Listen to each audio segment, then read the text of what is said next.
Hey guys, Charles from Halt's Boots here, and today we're going over my entire on-foot review of the unreleased Tiempo Legend 10 Elite.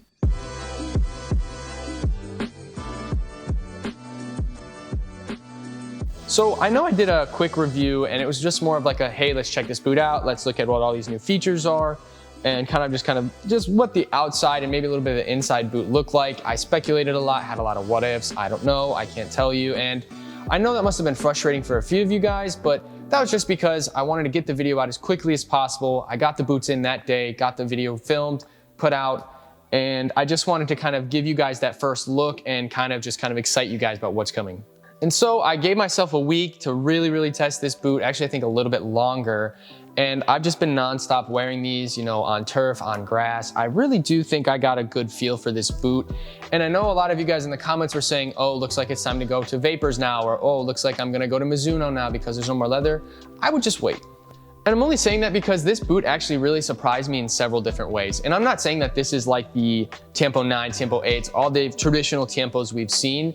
I think it's different, and I'm gonna kind of explain why as I go through this review, but I definitely don't think you should write this boot off. So talking about the sole plate here, I did mention how it basically is the same sole plate as the Tiempo Legend 9, just instead of kind of just like half moon shapes or almost a complete circle, but not quite. They just went with completely conical studs. I think that was a good idea because you're almost there, you might as well do it. And I also mentioned it has these little black spots right here, and there's like a tiny one there and there. I really don't know what those are for or what they do. I didn't notice it whatsoever, didn't have any pressure on the bottom of my feet. Maybe it's for looks, maybe it's new tech in the sole plate. I know I said I got a good feeling, but this is just something I don't know why is on the boot. I'm assuming once Nike have dropped the official like release and stuff, they're gonna explain the new technology in it, but just this part of the sole plate, I don't understand why they did that. It didn't really feel any different. I like the bladed studs in the back, the conical in the front. It was good for turf, good for grass. Really neutral sole plate, not aggressive, not, you know, I guess passive. It was kind of just, you know, there. And with the knit heel on the back of these, I actually really like that because it's not the entire heel that's knit, and it's still strong enough to where it hugged the back of my foot, but also didn't have any blisters. I didn't feel any stiffness, which is actually kind of nice because I don't really prefer stiffness in the back of my heel. It's why I like leather boots, because the most part that like back heel construction is not super stiff. And it was flexible, it was comfortable. I think it was a good addition to this boot, and I'm hoping that they do this to a lot more boots, to be honest, because I really enjoyed that. I felt the lockdown was great, just like all traditional Tiempos we've seen, that knit upper, and then you kind of have like the boot comes in on each side, or the upper the boot comes in on each side.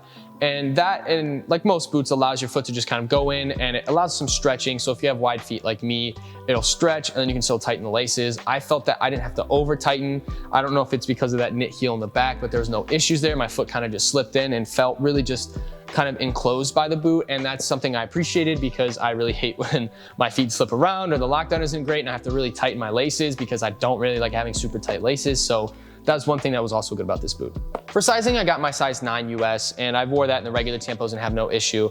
The only thing I noticed was there was a little bit of extra room, like not in the tip of the toe, but kind of on the side over here. And that's not really a big deal. I didn't notice it when I was playing. It didn't affect me at all. It wasn't, you know, maybe more than a quarter size, if that, in the toe. So I would say if you wear a 9 in a Tiempo, get a 9. If you wear a 10, wear a 10. You can stick to the same size that you usually use.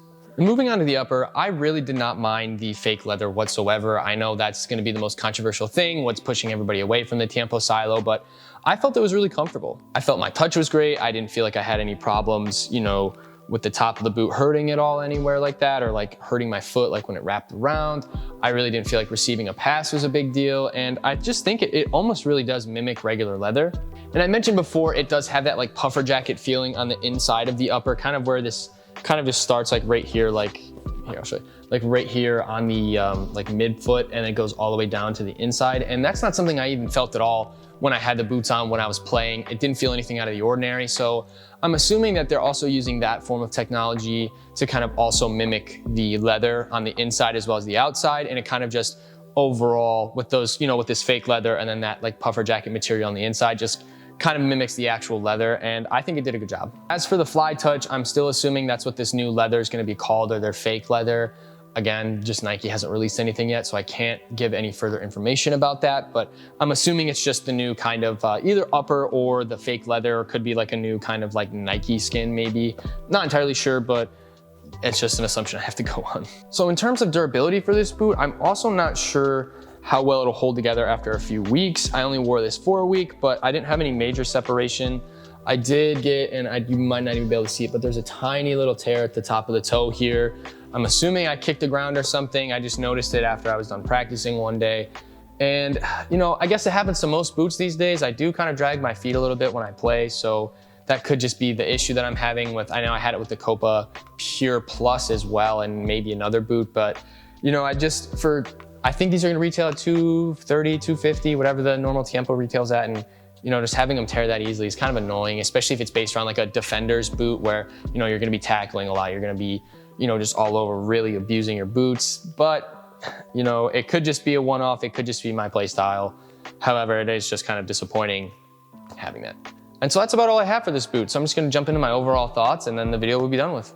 So obviously it's not like our previous Tiempos, and honestly, I think if Nike's getting rid of the leather, they should just kill the Tiempo line altogether.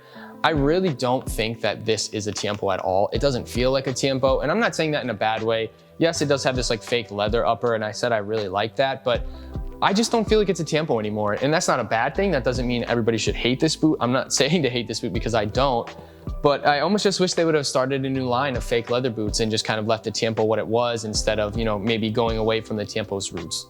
And moving away from leather and going to fake leather isn't a bad thing. And like I said, I just wish they would have made it a new boot, maybe killed the Tiempo off. I get you want to make a sustainable product, and I'm fine with that if you want to make it because it's vegan or recycled material or against animal cruelty or whatever, that's fine. But it's just not what the Tiempo was.